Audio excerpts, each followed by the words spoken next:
What's going on, guys? It's GangstaPuffs and my good friend here, James. Junkyard Fox. I don't know if you guys have watched this channel. I promote it all the time. We're going to go ahead and explain a new show that just came out on Disney+, The World According to Jeff Goldblum. Correct? Yes. No. Worst Jeff Goldblum impression I'm ever. sorry. No, guys, we're going to be reviewing The Mandalorian today. Yeah. So if that's something you guys want to check out, go ahead and join us. We're having a couple of brewskis here. Hell yeah. Bought with calamari flan. Get yourself a cold one. Ubahasa Niokala. So, where to begin? I guess we're going to begin at the start. Episode 1. Yeah. So I want to go in depth mainly. Well, first off, on the first at least like 10, 15 minutes into the first episode, because I feel like those 10 to 15 minutes were very important to me. I knew that in that amount of time, they were going to set up the tone that this series was going to take going further. And I think they nailed it. They knocked it out of the park for me. As soon as that door opens and the Mandalorian comes through, you hear this really exotic like flute, or what is it, like a it's like some kind of wind, it's like a wind instrument. It's very almost yeah. tribal. Fun fact, the guy that did the soundtrack for Black Panther actually did this, I believe. Ludwig something. I don't remember he's his Austrian, name. I believe. As soon as you hear that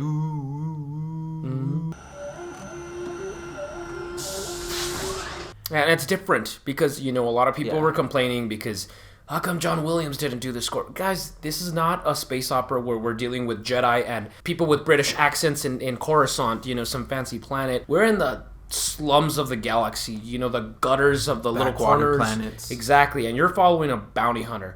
As a Mandalorian, which their best way to put it as an allegory for today, it's like a Viking. Their people are warriors. They're tribal. And I think he did a really good job. So immediately they set that up with the music, and then tough guy jargon. Oh, you spilled my drink. You gotta pay for that. And then we obviously know as soon as he walked in there and we see these guys talking, we know he's after a bounty, and it's this weird blue guy, this blue fish guy. There's this big tough guy who says he spilled a drink. It's very reminiscent of A New Hope. My friend doesn't like you. Yeah, you go. I don't like you either. The door opening and you see the Mando. It's very. When you look at the old westerns and the swing doors, and John Wayne walks in, and you hear the boots, and everyone stops and turns.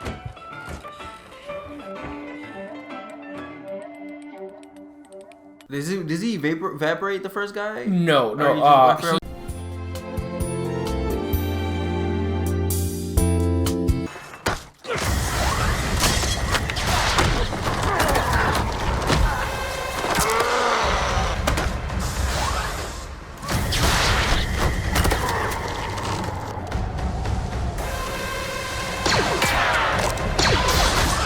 Gets him right in between the door and cuts him in half. Already beautiful. It cuts away from the cutting in half because this is Disney and they will do that stuff. But hey, cutting a guy in half off screen is good enough for me. Yeah, this is what I like seeing. This is what I signed up for. I want to see Bounty Hunter doing Bounty Hunter shit. I actually think that was a really great line that he gives, that I can bring you in warm or I can bring you in cold. You just pans down to his gun and then the guy's expression and the Mandalorian. All right, and that's within the first minute or two. Yeah, a great first impression. I feel like the next couple minutes are even more vital because you got the first tone right first 2 minutes.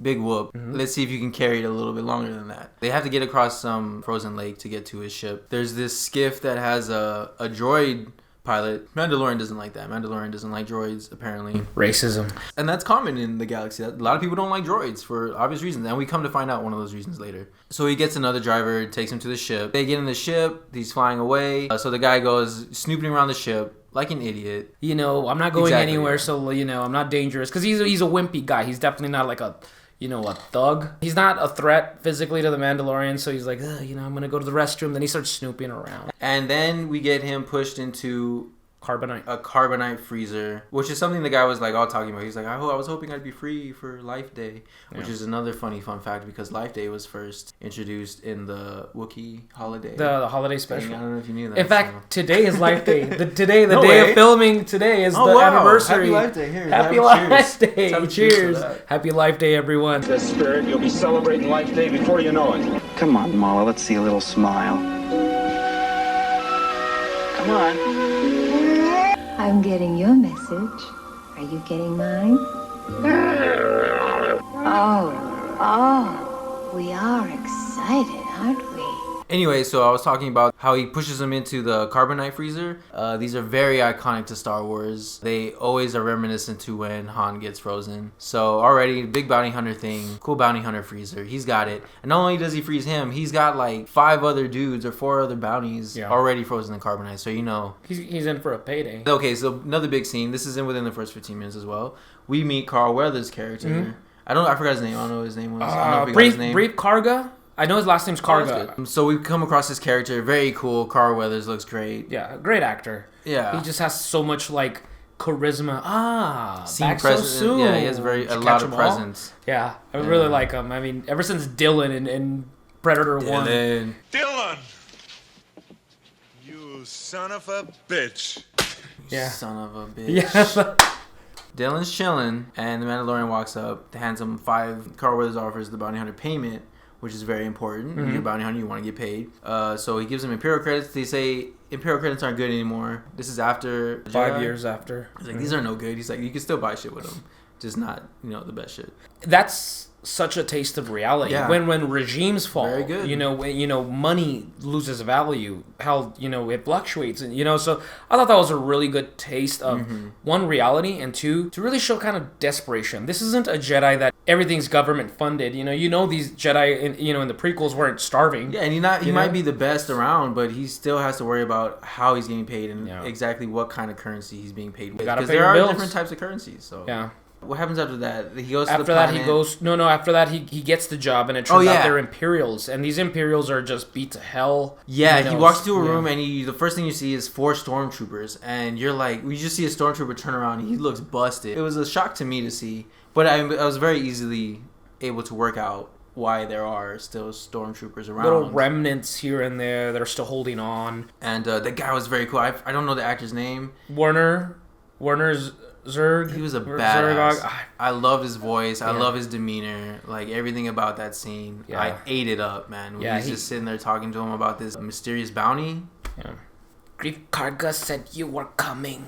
They're like, we can't give you a fob, which is like a little tracker, So they say that this guy's 40 years old. The bounty's 50 years old. Sorry. 50 years old. He's like, all right, this is all we got. You know his age, and you can kind of follow this fob. A guy of your reputation should be able to knock this out of the park. Like, it should be no problem. Something that really caught my eye. First, you see Imperial credits, then Calamari Flan. And these guys are going to pay him in Beskar armor, which is Beskar iron, which is Mandalorian iron, which is their traditional armor that they wear. And it's made out stronger than normal type of, It can deflect blasters. Stormtroopers basically have plastic. Yeah. I mean, even in the Star Wars universe, it's called plastoid, which is like a plastic type metal, and that's why that's clever. They're getting their asses kicked. I mean, they get punched and they're dead. So our boy Mando, who's just hodgepodge all kinds of different type of stuff.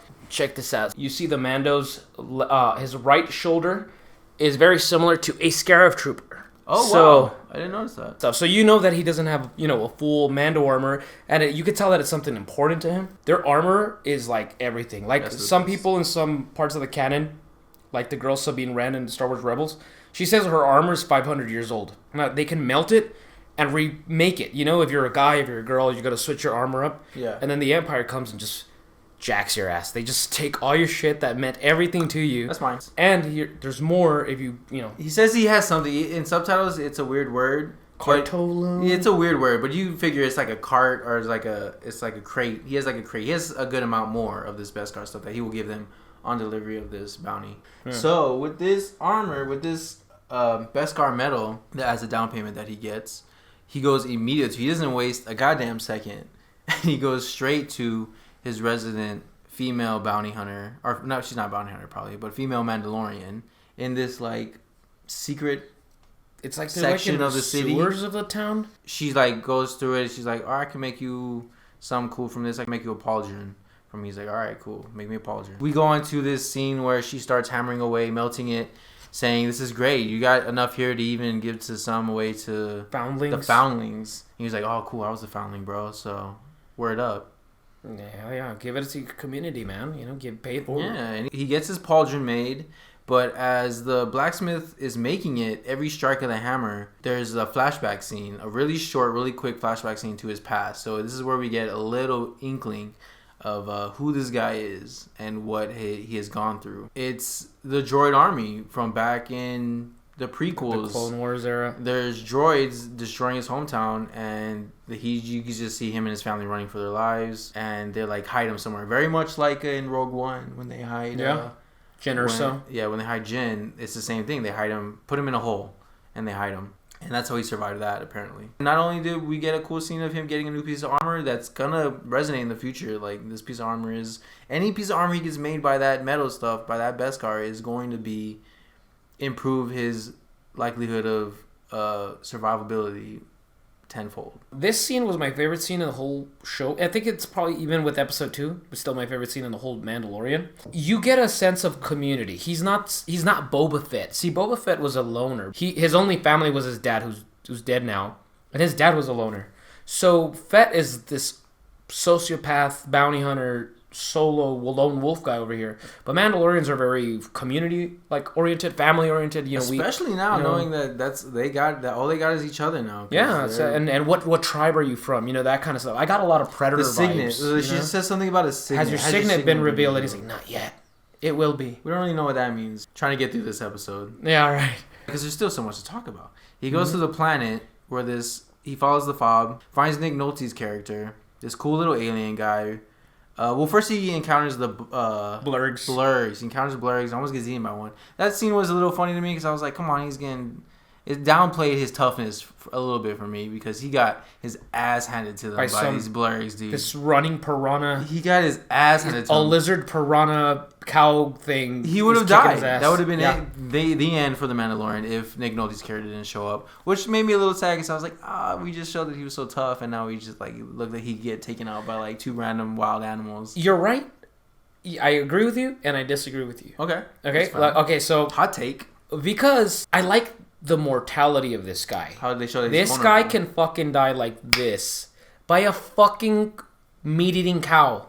He's got to go through his shit, and I really like that. It's character building. I'm goddamn sure he won't forget those fucking blurgs. But there is always humor. Like, he talks about they have to go get a blurg. Apparently, the only way to get to this Nick Nolte is a very good mentor character for a short amount of time. He's even a fanboy. He likes the Mandalorians. He's heard about them. I've only read the stories. Never seen one before, so he's very into this guy being here. And I think I said it before, I'm not sure, but he doesn't want this bounty on the planet. It's just brought nothing but people looking for the bounty, chaos and violence.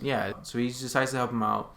But you gotta learn to ride. He has to ride a blurg. The only way to get to where he needs to go, he says, is to learn to ride one of these things that almost ate him. The simple guy that lives there that just wants peace. He's already had a rough life. He'll help the character, the main guy, but he's a simple man, and he has wisdom. Yeah. You could hear so much wisdom in his voice. That's great. And Nick Nolte did. Yeah, I have spoken. He has to learn how to ride a blurg. He teaches him how to ride it. They're fine. They start going on they show a little snippets of them going across the planet, getting to their destination. The bounty hunter is scoping it out, getting ready to go down, and he all but sees an IG droid. An IG unit. He's a badass. These droids are known for being very visceral and killing machines. Oh yeah, they're assassin droids. There's no other function. They're not gonna translate for you like C-3PO. They're not gonna fucking move your hay at the farm. So we see one approaching the camp. At that point, him and the IG-11 is his name. IG-11 start going back and forth, bantering back and forth. The IG-11 he's still a droid. He wants his bounty. He's logical. He negotiates with the robot and the droid. I'm sorry, and they agree to go after the bounty together. Yeah, split it. Yeah, split the bounty. He says this is acceptable or something like that. Just to break away a little bit from the story and just go behind the scenes.